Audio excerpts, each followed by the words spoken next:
Lucas, capítulo 15. Vou pedir ao presbítero Marden para vir aqui ao microfone e ler esse texto para nós. É do verso 11 ao verso 32, a parábola do filho pródigo, que daqui a pouco eu vou mudar o nome.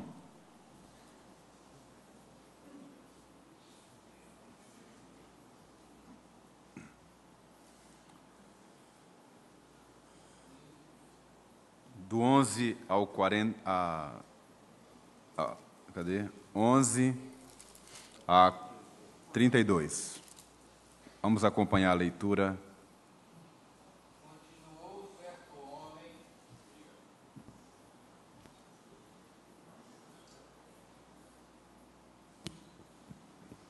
Continuou, certo homem tinha 2 filhos. O mais moço deles disse ao pai: dá-me a parte dos bens que me cabe, e ele lhes repartiu os haveres. Passado não muitos dias, o filho mais moço, ajuntando tudo o que era seu, partiu para uma terra distante e lá dissipou todos os bens, vivendo dissolutamente. Depois de ter consumido tudo, sobreveio àquele país uma grande fome, e ele começou a passar necessidade. Então ele foi e se agregou a um dos cidadãos daquela cidade, e este o mandou para os seus campos aguardar porcos. Ali desejava ele fartar-se das alfarrobas que os porcos comiam, mas ninguém lhe dava nada. Então, caindo em si, disse: quantos trabalhadores do meu pai têm pão com fartura, e eu aqui morro de fome? Levantar-me-ei e irei ter com meu pai, e lhe direi: Pai, pequei contra o céu e diante de ti. Não sou digno de ser chamado seu filho. Trata-me como um dos teus trabalhadores. E levantando-se foi para seu pai. Vinha ele ainda longe, quando do seu pai o avistou, e compadecido dele, correndo, o abraçou e o beijou. E o filho lhe disse: Pai, pequei contra o céu e diante de ti. Já não sou digno de ser chamado teu filho. O pai, porém, disse aos seus servos: Trazei depressa a melhor roupa, vestiu, pondo-lhe um anel no dedo e sandália nos pés. Trazei também e matai o novilho cevado. Comamos e regozijemo-nos, porque esse meu filho estava morto e reviveu, estava perdido e foi achado. E começaram a regozijar-se. Até aí? Toda, o texto todo. Ora, o filho mais velho estivera no campo, e quando voltava, ao aproximar-se da casa, ouviu a música e as danças. Chamou um dos criados e perguntou-lhe que era aquilo. E ele informou: veio teu irmão, e teu pai mandou matar o novilho cevado, porque o recuperou com saúde. Ele se indignou e não queria entrar. Saindo, porém, o pai procurava reconciliá-lo. Mas ele respondeu a seu pai: há tantos anos que te sirvo, sem jamais transgredir uma ordem tua, e nunca me deste um cabrito sequer para alegrar-me com os meus amigos. Vindo, porém, esse teu filho, que desperdiçou os teus bens com meretrizes, tu mandastes matar para um novilho cevado. Então lhe respondeu o pai: meu filho, tu sempre estás comigo, tudo que é meu é teu. Entretanto, era preciso que nos regozijássemos e nos alegrássemos, porque esse teu irmão estava morto e reviveu, estava perdido e foi achado. Oh, Deus. Amém. Amém. Obrigado, professor.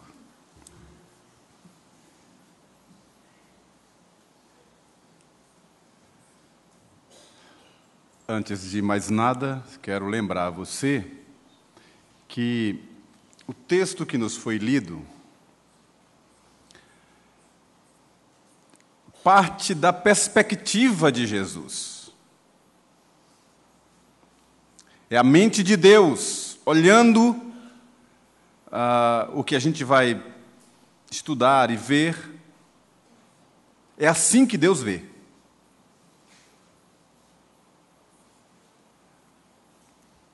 Nada desta parábola está sem propósito.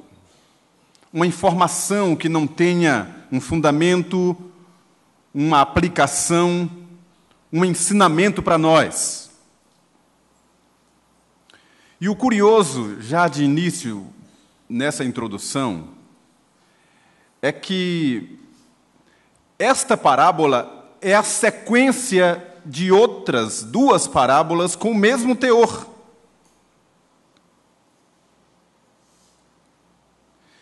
E mostra um pastor que, tendo descoberto a ausência de uma ovelha, vai ao encontro dela. Acha a sua ovelha, põe no ombro e traz de volta. Uma ovelha. Depois fala de uma pessoa que havia perdido uma dracma. Procura, vasculha a casa, até que encontra a dracma perdida. Por isso que o texto que o presbítero Marden leu diz, e continuou. E vem então a narrativa dessa parábola. É a continuação desses outros dois exemplos. Por que então, simplesmente, Jesus não contou, na mesma sequência, na mesma ideia de uma ovelha perdida, de uma dracma perdida, podia contar a história de um filho que saiu de casa, gastou os bens, perdeu-se, depois arrependido, voltou para casa e o pai o acolheu. Estaria resolvida a questão, a história, da mesma forma, não perderia o sentido das três parábolas. Há alguns comentaristas que acham que essa parte do filho pródigo de dentro de casa foi acrescentado depois, ou que não fazia parte da história original, ou que é uma outra parábola que foi juntada nos manuscritos por Lucas. Várias histórias assim. Eu não acredito, eu faço parte dos demais comentaristas que acreditam que é uma parábola só contada por Jesus, e vou dizer por quê. Mas o que é curioso também é que os copistas e tradutores que deram títulos às porções bíblicas, porque esses títulos não estão no texto original, não são inspirados, são títulos que foram dados para nos facilitar. Inclusive, algumas divisões aqui do texto, algumas porções estão divididas, separadas, para nos facilitar a leitura. Mas no texto original não há essas divisões. O título que foi dado é O Filho Pródigo. Mas, na verdade, o pródigo da história é o pai. Por esse coração inexplicável, ou inexplicavelmente caridoso, amoroso, bondoso, paciente, todas as virtudes paternais estão amplificadas na figura desse certo homem que tinha 2 filhos. E em toda a narrativa, o que a gente vai encontrar é virtude extrema na pessoa desse pai. Para começar, o texto diz que o filho mais novo pediu a parte que lhe cabia dos bens. E a gente vai para a história do primeiro século, a cultura judaica de então, a lei não permitia que fosse concedido ao mais novo, antes do mais velho, aquele benefício.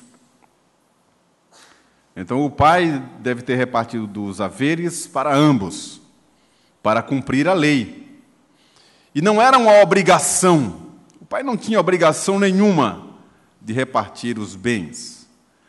Pela lei de Levítico, capítulo 21, cabia ao mais velho 2/3 da herança do pai, quando do falecimento do pai. E cabia ao mais novo 1/3, mas só quando o pai morresse. Em vida isso não era comum, não acontecia, como até hoje, mais ou menos. De modo que o pai não tinha obrigação de dar aqueles benefícios ao seu filho. É uma prova da graça de Deus, que também nos abençoa, não por justiça, mas por graça, por bondade, por misericórdia. Ele nos faz assim. E eu coloquei no título da reflexão desta manhã que na casa do pai há 2 filhos.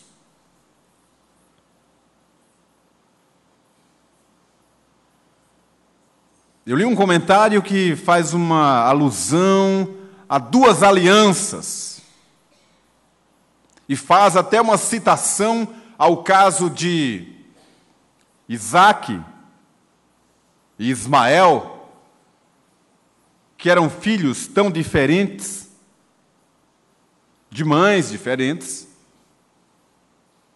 mas filhos de um mesmo pai. Razão porque, segundo esse comentarista, a parábola coloca que certo homem tinha 2 filhos.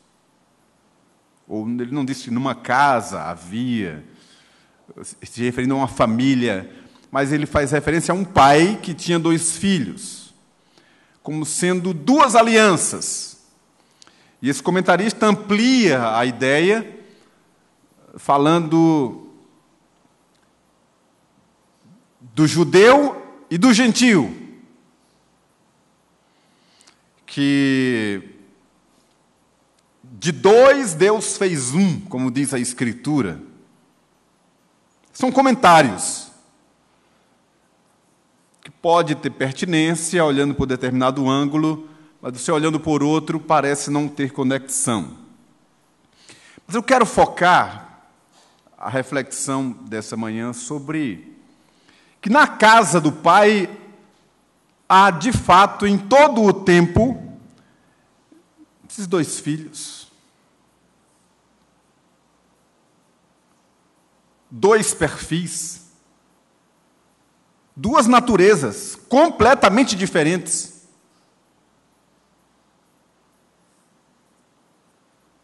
Reações diferentes. Mentalidades diferentes. Compreensões diferentes de uma mesma realidade, dentro de uma mesma convivência, digamos, diante de uma mesma criação. Notem vocês que do começo ao fim da parábola, os 2 continuam sendo filhos. Um deles não apenas se perdeu, mas morreu espiritualmente. Pelo menos, do ponto de vista da espiritualidade, da convivência, da ministração, do zelo familiar, do aconchego do lar.